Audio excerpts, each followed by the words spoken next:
एक गांव में चरण सिंह नाम का एक गरीब किसान अपनी पत्नी उर्मिला और 2 बच्चों के साथ रहता था, जिनका नाम मुन्नी और सुगंधा था। चरण सिंह भगवान शंकर का बहुत बड़ा भक्त था। चरण सिंह के पास पर्याप्त मात्रा में धनराशि न होने के बाद भी भगवान शंकर को प्रतिदिन दूध चढ़ाता था। हाँ जी, सुनते हो? लो दूध पी लो। भगवान शंकर के लिए तो रख दिया ना भाग्यवान। हाँ हाँ, रख दिया। बिना उसके आपके गले से दूध कैसे उतरेगा? भले हमारे बच्चों को दूध मिले या ना मिले, आपको तो बस भगवान शंकर को देना है। अब 1 सेर दूध में मैं किस किस को दूं? चरण सिंह रोज की भांति सुबह सुबह भगवान शंकर के मंदिर जाता है। वहां जाने के पश्चात रोज की तरह शिवलिंग पर थोड़ा सा दूध अपनी पूरी श्रद्धा से अर्पित कर देता है और कभी कोई लालच नहीं करता। मंदिर से वो सीधा अपने खेत की तरफ चल देता है। वो सुबह का गया हुआ शाम को घर लौटते वक्त भी मंदिर के पास थोड़ी देर बैठकर भगवान शंकर का ध्यान करता रहता है। संध्या खत्म होते होते चरण सिंह अपने घर आ जाता है। घर आते ही उर्मिला कहती है, घर में खाने को कुछ नहीं है, जाओ और बाजार से खाना बनाने के लिए सामान लेकर आओ, बच्चे भूखे हैं। ये सुनते ही चरण सिंह तुरंत बाजार की ओर जाता है और उसके पास जो कुछ पैसे होते हैं वो सब सामान लेने में खर्च कर देता है और घर आते ही कहता है, भाग्यवान, शीघ्र खाना बनाकर बच्चों को खिला दो। जिसके बाद उर्मिला खाना बनाती है और सब उसे खाकर सो जाते हैं। और सुबह होते ही उर्मिला अपने पति से कहती है, अजी सुनते हो? सुबह हो गई है, जाओ अब जल्दी से दूध ले आओ, बच्चों को दूध पीना है। इतना सुनते ही चरण सिंह दूध लेने के लिए जाता है। ये सब महादेव और माता पार्वती ऊपर से देख रहे होते हैं। तभी महादेव अपने इस भक्त की परीक्षा लेने के लिए पृथ्वी पर डाकू बनकर आ जाते हैं। दूध लाते समय कुछ डाकू चरण सिंह को घेर लेते हैं। चरण सिंह आश्चर्यचकित हो जाता है। डाकू चरण सिंह से रुपए और सामान छीनना चाहते थे।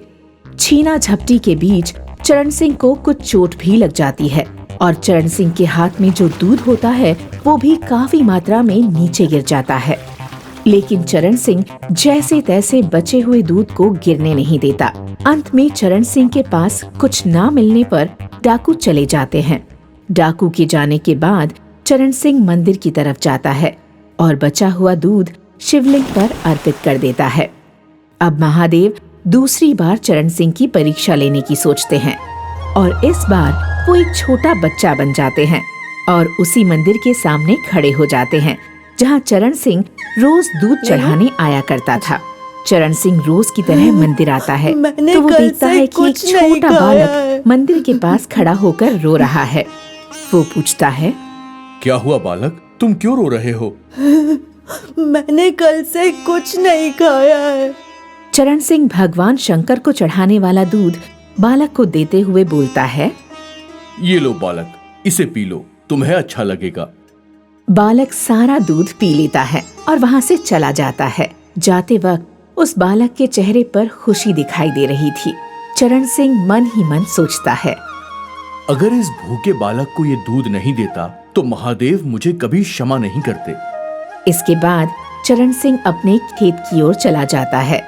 खेत का सारा काम वो अकेले और पूरी मेहनत से करता है। इस पूरे दिनचर्या में चरण सिंह के मुंह पर केवल महादेव का नाम रहता है। काम करते करते वो ये सोच रहा है कि कल तो महाशिवरात्रि है, इस दिन मैं भगवान शंकर के लिए खीर बनाऊंगा और उन्हें खिलाऊंगा। सारा काम खत्म होने के बाद वो रात को घर जाता है और सो जाता है। सुबह उठते ही वो सबसे पहले स्नान करता है, फिर खीर बनाता है। इधर भगवान शंकर तीसरी बार उसकी परीक्षा लेने के लिए आ जाते हैं। वो एक ब्राह्मण का रूप लेकर चरण सिंह के घर जाते हैं और कहते हैं, बेटा, मैं गरीब ब्राह्मण हूँ, कुछ भोजन मिल जाए तो भगवान तुम्हें और तुम्हारे परिवार को खुश रखेगा। चरण सिंह भगवान शंकर के लिए शिवरात्रि का प्रसाद तैयार कर चुका था, फिर भी वो कहता है, आइए ब्राह्मण पुरुष, आपका स्वागत है। चरण सिंह इसे बुला तो लेता है पर सोचता है कि अब मैं भगवान शिव को खीर कैसे चढ़ाऊंगा। फिर दूसरे ही पल वो सोचता है कि भूखे को खाना खिलाना ही सबसे बड़ा धर्म है, जिसके बाद वो सारी खीर ब्राह्मण को खाने के लिए दे देता है। ब्राह्मण पुरुष खीर खाने के बाद कहते हैं, भोजन में आनंद आ गया बालक, बोल क्या चाहिए तुझे? नहीं नहीं ब्राह्मण पुरुष, ये मेरा फर्ज था, बस मुझे और मेरे परिवार को अपना आशीर्वाद दे दीजिए। ब्राह्मण पुरुष जाते समय अपनी छड़ी को हिलाता है तो चरण सिंह का घर एक महल के समान बन जाता है। जाते जाते भगवान शंकर कहते हैं, जाओ रसोई में जाकर देखो और अपने परिवार के लिए खाना बनाने की तैयारी करो। चरण सिंह रसोई में जाकर देखता है तो रसोई में राशन का सामान काफी ज्यादा मात्रा में रखा हुआ है। चरण सिंह पूछता है, आदि पुरुष आप कौन हैं? कृपया मुझे अपना असली रूप दिखाएं। इसके बाद महादेव अपने असली रूप में आ जाते हैं। चरण सिंह भगवान शंकर के चरणों में गिर जाता है और कहता है, महादेव, मैं तो धन्य हो गया जो आप मेरे घर पर पधारे। उठो पुत्र, ये तुम्हारी सच्ची भक्ति का फल है। ये कहकर भगवान शंकर गायब हो जाते हैं। इसके बाद चरण सिंह खुशी खुशी महादेव की भक्ति करते हुए जीवन यापन करने लगता है।